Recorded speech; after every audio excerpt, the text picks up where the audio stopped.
Okay, what you don't know about luxury interior design in experiential outdoor hospitality. Welcome, everyone, to Talk About TV. I'm your host, Michelle Oliver, and every Wednesday we come and share one thing that you don't know yet. You're about to know it about experiential outdoor hospitality. I am really, really delighted to be here today with Miranda Cullen of Inside Stories. She is a luxury interior designer based here in my beautiful town of not really mine, but I moved here recently. I feel like I own it because I've been eating out so much, but Denver, Colorado. And Miranda, welcome. Thank you so much for taking the time to be here with me today. Thank you for having me.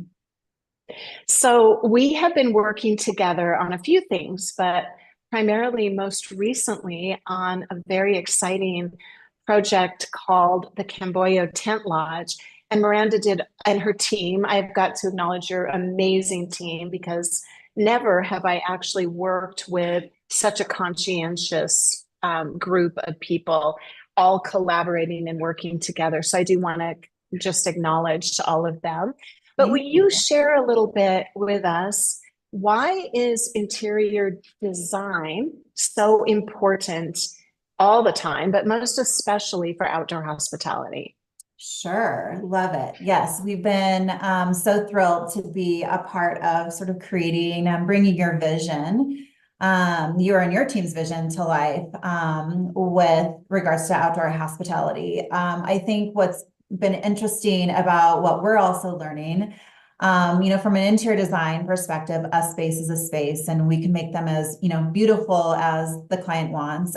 There's a functional aspect always to design as well, but when you start thinking through sort of this luxury segment of outdoor hospitality, there is definitely a kind of a bar that we want to help set with the expectation of what your experience should be. And, people take their, hard-earned money and their time, which is very valuable, and they go to have a night, a weekend, a week away. And it's so important that they're able to experience sort of their interior lodging as amazingly as they are the surrounding areas, whether it's set, more in a woodsy area or more on a prairie or a plain, that sort of thing. And it's been very fun to really just elevate the expectation of what it is to really experience this sort of glamping in outdoor hospitality, and making sure that the finishes are elevated. And obviously we're doing some themed approaches, i.e. like color scheme wise, so giving folks different opportunities to have different experiences in these units, but just to elevate, just even the individual settings of the rooms and how they flow and how they function and how they operate indoor, outdoor, because that's so important. So taking our expertise and what we've got as far as our resources with our vendors and pair them, with you all has been a really great, and the renderings and, what we're looking forward to implementing with you are just, they're stunning. And we're excited for people to start experiencing those environments for their vacations. I am excited too. And I think everyone should be if you haven't looked into elevating your property, because I know everyone can relate to this. How many times, and I go to a lot of different properties, how Yeah. many times have you been to a property and let's say it's a luxury or mid-range or whatever RV resort, and they've added all these cabins, tiny homes, little lodges, tents, whatever they are. So you're really excited to experience it. And then you open the door and you're like, wow, this looks exactly like the one I stayed at in Sedona or, Mhm. Lake Tahoe or whatever. And so, what are you doing? Because we talk a lot about a couple of things I'll kind of throw at you Yeah. about, like you did mention themes, but using nature and we, building on the deck and the outdoor furniture and everything, bringing nature in, like blurring those lines. Yeah. How do you address that? And then the local environment. So I don't think I'm in Kansas City when I'm actually like in Moab. That's where it was the worst for me when I was in Moab. I'm like, here we are in Moab, and I feel like I'm in a box and Yeah. I could be anywhere. Yeah. I could be in Pueblo for all I Yeah, I know think that until was they one go of outside. our, yeah, sorry to talk over you. Oh, I think that was one of our objectives when Evolve brought us in is really, this sort of surge towards biophilia and the experience of Yeah. nature in your interior and exterior environments and how that flows is a really big thing for us. Additionally, I've had the same experience in going to a glamping resort, and whether, you're, to your point, you're in Arizona or you're in South Dakota or you're in, they all look the same. And it's not that they're unpleasant. It's just like, Yeah. why does Arizona look the same as the totally different environments? Are totally, Right. and so how can we as professionals help you to guide you towards the interior design elements that will help bring whatever the spot is that your client has chosen, that nature piece of it into the interiors. And of course, we are making it so that, if you gravitate towards a specific color scheme, that you can have that color scheme anywhere. But making sure that the environments do feel like, I mean, there's a reason why we're choosing to go sort of glamping instead of going and staying in a hotel, right? We want to be a little bit more, one with nature. I prefer to be clean with nature, which is why I like your product, Yeah. because it allows me to Right. shower and have a lovely place to sleep and a lovely place to cook if I want to, or I can be outside. But I think it's important to speak to those environments. You don't want this to be cookie cutter. You want your experiences, your separate locations to really have the character of the surroundings that you're trying to embrace. You don't want to be, putting a tropical theme into a desert. Like, why would you do that? It doesn't make sense. You want it to be an elevated, bringing in those elements of the desert at an elevated level. So making sure that all of that is speaking to each other is, in our opinion, very, very important. Yeah, I could not agree more. Okay, I have one more topic of a conversation I like to address with you.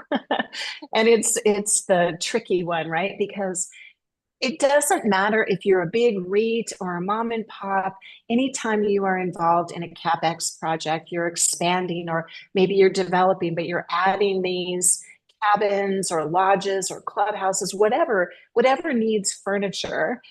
Um, there's always this thought that I encounter, and I'm going to wipe it out in my mind so that it ends here. But why can't we just do it ourselves? I mean, really, it's just furniture. I've lived in homes where I've just put in the furniture and it's been fine. And Mhm. then they do it and it shows. That's all I can say. It shows. So why should anyone go to the investment? They are going to think of it as an expense on a spreadsheet. So Yep. we have to help them understand this is an investment in the quality of the experience. Can Mhm. you speak to that? Because honestly, I have learned so much from working with your team about what goes in. I mean, it's like if you watch a performance and you go to the end result, you have no idea the hours of rehearsal that went into this. It is so similar. Can, Mhm. can you speak to that a little bit? 100%. That was actually a fantastic analogy. I might sneak that one from you.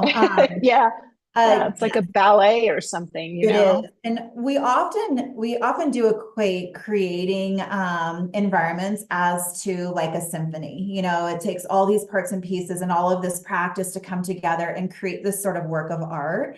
And I think what's hard with interior design, our industry is always will be, I think, on a little bit of an uphill battle because there's a lot of people out there that have great taste, which is phenomenal. We love clients with great taste. Because you have great taste doesn't mean that you can take a space and create a thoughtful, functional, beautiful environment to evoke whatever it is that you're looking to do. The thing with the difference between sort of personal residences and houses versus a business environment, which is, what your clients are. There is a bottom line, and we take that at great heart when we are developing spaces. Because oftentimes we want to make sure that, it's everything is a line item on a spreadsheet, and everything has to do with price per square foot and how much revenue you can drive from those from those square footages. So making sure that we are programming with the client, getting all of this information as far as what aesthetically, obviously, they want the picture to paint as far as aesthetics go, but functionally, what needs to occur in each of these spaces. Like it's a check-in, or you're going to be selling goods. Like, how is that going to be displayed so it's appealing to somebody, and the flow of how people walk through the spaces and segmenting off, people actually have very different habits these days since, post COVID. And so how do those new habits integrate? Not everybody, I'm looking at the lovely background in the lobby where you're at, and not everybody's going to want to sit there. One person will sit on that sofa, and they don't know each other. No one is ever sitting on this sofa, by the way. This is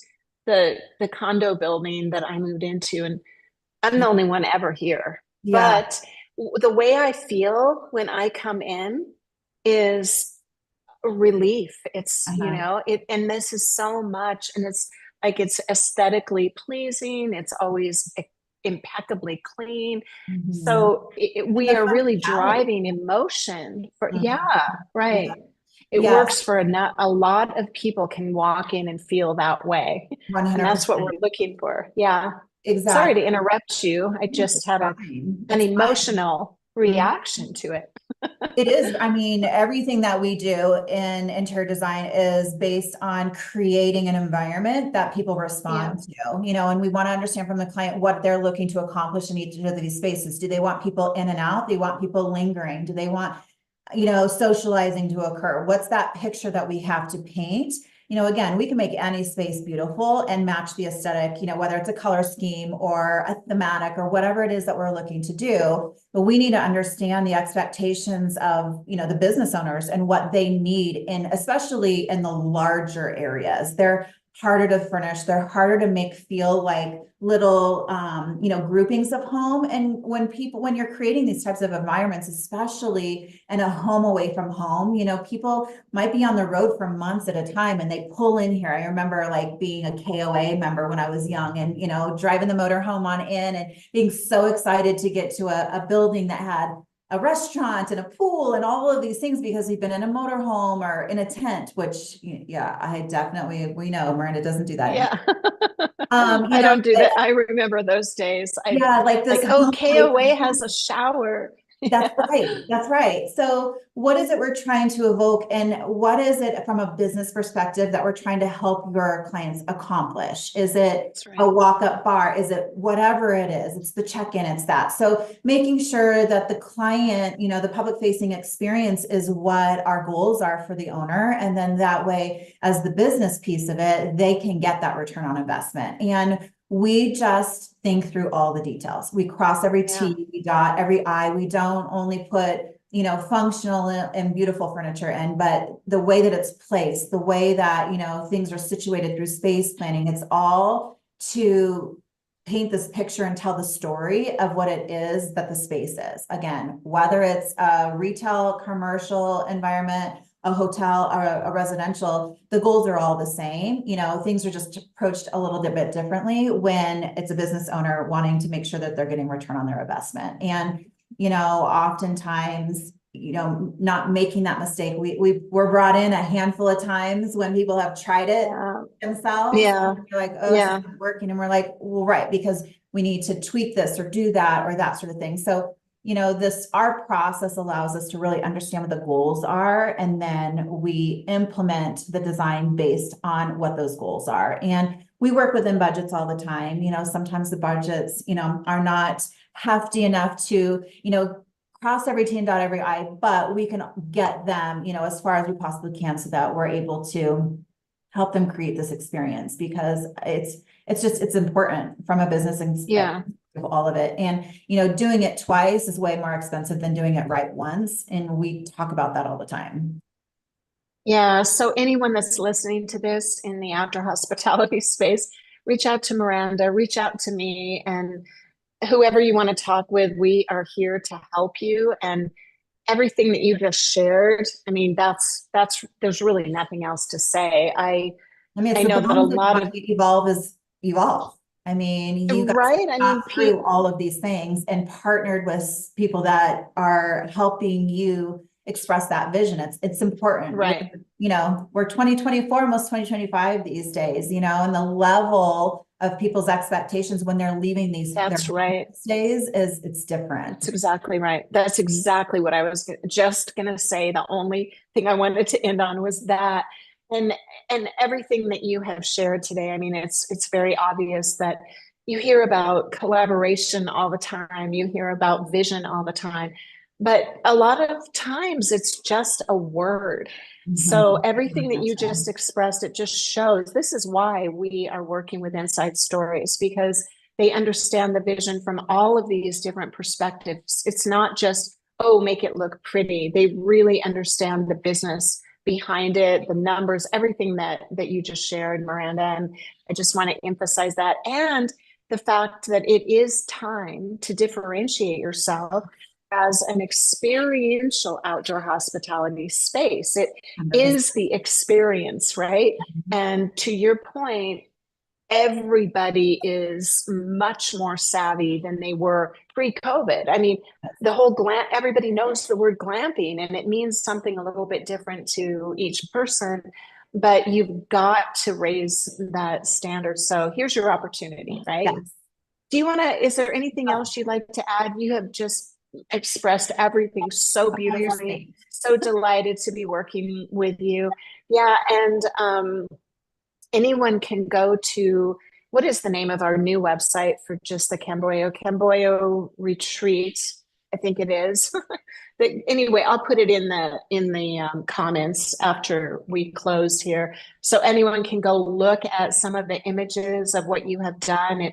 Oh my gosh, it's just so gorgeous, and I've never seen anything like it in We this cannot space. wait So to do tons and tons and tons of them. I know, This I has know. been this has been a dream. It's kind of just it's fun getting into a space that, we as a company, have not done business. And I think it's fun being part of sort of this revelation or this revolution that you're trying to do within the industry of making sure that you're educating folks. And it's not the same old. It's not what we used to do when we were Oh, younger, or even no. what happened 10 years ago. I mean, people are paying a lot of money for experiences, and when Yep, they're there, they expect this to be an experience and not to be a bad one. I that's mean, right. expectation level has slowly risen. And I think, ultimately, too, people are spending money on their homes. And so when they leave their home, they want to That's be able right. to experience at that level or higher because they're That's to right. do it. So it's important that I think we understand from that perspective what people are looking for. And when they're unhappy, you certainly hear about it all over Yelp, all over Google reviews. So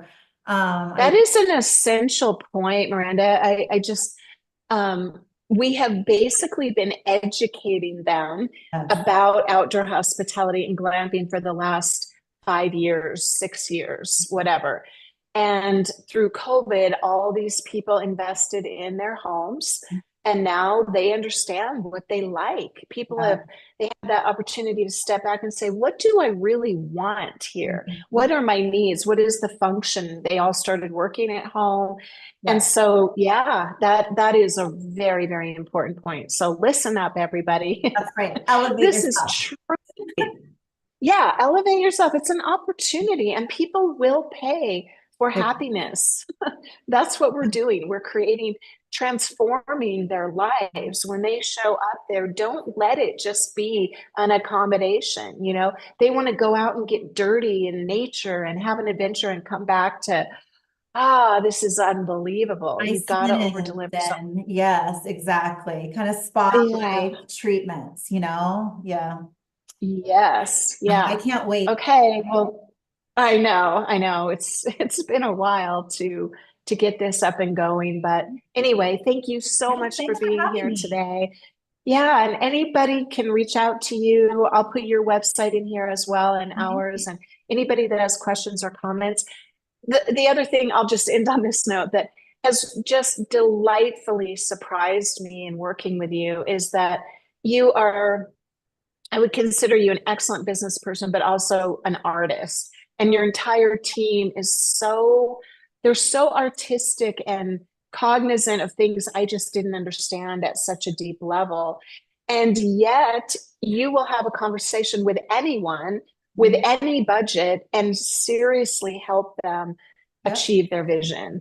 Love So don't be intimidated by what she's doing, like with our tent and all of these amazing home tours that you're being featured in and all of it. that. Just You can like help at she's every very level. accessible. Yeah. Yep. Okay. Thank you, Miranda.